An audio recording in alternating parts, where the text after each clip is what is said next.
পৃথিবীর 70% জায়গা জুড়ে সমুদ্র, কিন্তু আমরা এর মাত্র 5% জানি। বাকিটা এখনো অন্ধকার রহস্যে ঢাকা। চলো জেনে নেই সমুদ্রের নিচে লুকিয়ে থাকা 5টি ভয়ঙ্কর রহস্য।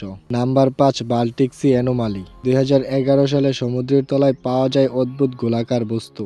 অনেকেই বলে এটা ভিনগ্রহ প্রযুক্তি, আসল সত্য এখনো অজানা। Number 4, Yonaguni monument.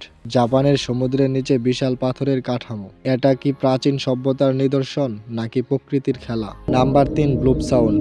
1997 সালে সমুদ্রের গভীর থেকে আসে বিশাল এক শব্দ। এত শক্তিশালী শব্দ কোনো পরিচিত প্রাণী থেকে আসার কথা নয়। আজও রহস্য রয়ে গেছে। Number 2, devil's C.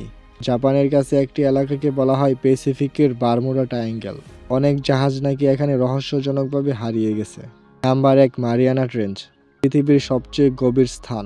এত গভীর যে সূর্যের আলো পৌঁছায় না। সেখানে কি আছে আমরা পুরোপুরি জানি না। সমুদ্রের গভীরে কি লুকিয়ে আছে হয়তো আমরা কখনোই পুরো সত্য জানবো না। আরও এমন রহস্যময় ভিডিও পেতে চ্যানেলটি সাবস্ক্রাইব করো।